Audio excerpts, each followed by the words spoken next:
El conflicto de la cultura moderna, por George Simmel. 14. 6. Observado desde el más general punto de vista cultural, todo este movimiento significa la desviación de lo clásico como el ideal absoluto de la humanidad y de la educación, pues lo clásico consiste enteramente en el signo de la forma, de la formación satisfecha de sí y concluida que se sabe en su tranquila plenitud, norma de vida y creación. Tampoco aquí, por cierto, aún nada positivamente satisfactorio y esclarecido ha ocupado el lugar del viejo ideal. Justamente por esto, la lucha contra lo clásico muestra que no se trata de introducir enseguida una nueva forma cultural, sino que la vida, segura de sí misma, solamente quiere libertarse de la opresión de la forma, cuyo representante histórico es lo clásico. Puedo concretarme a la indicación de la misma tendencia fundamental en su aspecto particular de la cultura ética. Con el nombre de ética nueva, se designa una crítica de las actuales relaciones sexuales, cuya propaganda es llevada a cabo por un pequeño grupo, pero cuyos esfuerzos son compartidos por muchos.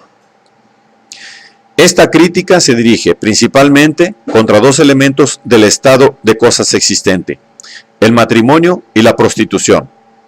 Si se quiere expresar su motivo puramente como un principio, entonces es este: la vida erótica quiere lograr su fuerza más propia y más íntima, su dirección adecuada frente a las formas en las que nuestra cultura, por lo general, la ha aprisionado, llevándola así a un entumecimiento y contradicción.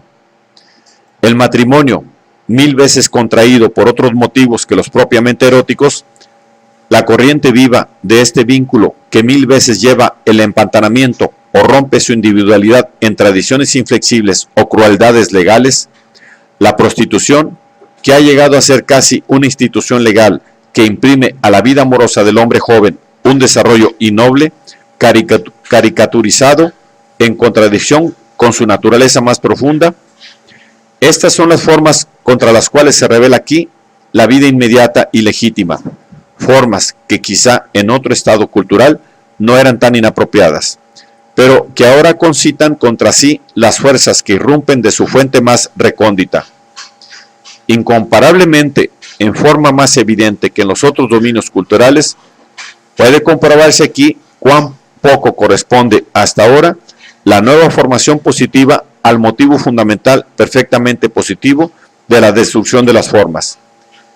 Ninguna proposición de aquellos reformadores es, en modo alguno, generalmente aceptada como una sustitución suficiente de las formas condenadas por ellos. El cambio cultural típico, lucha y sustitución de la forma envejecida por una nueva que aspira a surgir, está aquí singularmente muy atrasado. La fuerza que está destinada a albergarse en la última se dirige provisoriamente y de inmediato, desnuda, por así decirlo, contra las formas abandonadas por la verdadera vida erótica.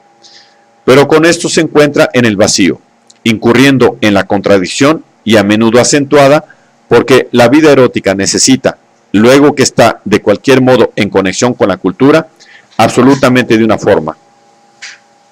No obstante, y con respecto a las consideraciones anteriores, solo la mirada superficial ve aquí pura licencia y veleidades anárquicas, porque en este terreno, en verdad, la simple falta de forma ya ofrece otros aspectos. Pero en el fondo, cuando realmente es posible una consideración profunda, la cosa es distinta. La verdadera vida de lo erótico fluye en canales enteramente individuales, y la oposición se dirige contra aquellas formas porque ellas aprisionan esta vida en esquemas generales, violando así, en cada caso, su peculiaridad. Aquí, como en muchos otros casos, se trata de la lucha entre forma y vida, que, de un modo menos abstracto, menos metafísico, se resuelve en una lucha entre la individualización y la generalización.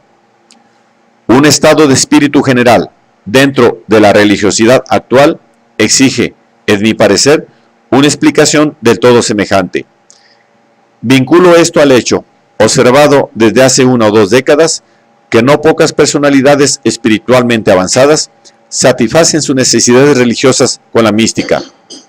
En conjunto, se puede perfectamente aceptar que todas estas se han desarrollado en el ambiente espiritual de una de las iglesias existentes, dirigiéndose ellas ahora a la mística. Una doble motivación es inequívoca. Por una parte, las formas que permiten a la vida religiosa expresarse en series de imágenes objetivas determinadas en su contenido, justamente no satisfacen más a esta vida. Por otra parte, tal vez, con esto su ansia no es amortiguada, sino que busca otros fines y caminos. Para que tome la dirección de la mística, parece, ante todo, decisivo que sean suprimidos el contorno fijo, la precisión del límite de la forma religiosa. Aquí existe una divinidad que sobrepasa toda formación personal, es decir, toda formación sentida definitivamente como particular, una amplitud indefinida del sentimiento religioso, que no choca con ninguna barrera dogmática y que, ahondándose, se abisma en una infinitud sin forma, y cuyo desarrollo arranca únicamente del anhelo del alma, que ha llegado a ser una fuerza. La mística parece ser el último refugio de las naturalezas religiosas que aún no pueden desligarse de toda formación trascendental, pudiendo solo hacerlo, por así decir, provisoriamente, en lo que respecta a formaciones determinadas y fijadas en su contenido. Pero la más profunda dirección del desarrollo, sea o no contradictoria en sí, y esté o no eternamente distante de su fin, me parece afanarse por disolver las formaciones de la fe en la vida religiosa, en la religiosidad, considerada como una disposición puramente funcional del proceso interno de la vida, de la cual aquellas han surgido y siempre surgen. Hasta ahora, la transformación de la cultura religiosa se ha realizado de la manera ya indicada. Un determinado moldeamiento de la vida religiosa, perfectamente adecuado en su origen a sus fuerzas y rasgos esenciales, poco a poco se entorpece en exterioridades y estrecheces, y surge una nueva forma que lo suplanta, en la cual la dinámica y actual orientación del impulso religioso actúa de nuevo directamente, es decir, siempre una formación religiosa. Una serie de contenidos de la fe ha ocupado el lugar de los contenidos superados. Mas ahora, por lo menos para un número muy grande de hombres, los objetos reales del más allá de la fe religiosa son eliminados radicalmente, sin que por esto su querer religioso desaparezca. Pero la vida activa de este querer religioso, la que otrora se manifestaba en aquella introducción de nuevos y adecuados contenidos de dogma, no se siente más expresada, tal como debe ser, en la completa oposición de un nuevo creyente y de un objeto creído. En el estado final, al cual apunta toda esta conversión interna, se realizaría la religión como una de las formaciones inmediatas de la vida, no, por así decir, como una melodía particular dentro de la sinfonía de la vida, sino como el tono en el que ésta se desarrolla como un todo. El espacio de la vida, llenado por todos los contenidos temporales, por la acción y el destino, por el pensar y el sentir, sería, de este modo, penetrado por aquella unidad interna y única de la humildad y la exaltación, de la desazón y de la quietud, del riesgo y de la consagración, estados que justamente solo podemos llamar religiosos, y en la vida misma, así transcurrida, sería experimentando el valor absoluto, que aparentemente ella tomó de las formaciones particulares en que se albergó, de los contenidos particulares de la fe en que cristalizó. Un anuncio de esto, transpuesto por cierto a la última forma que aún queda la mística, deja oír Ángelus Silesius cuando desdiga el valor religioso de toda fijación en algo específico y le asigna como su lugar la vida simplemente vivida. El santo, cuando bebe, agrada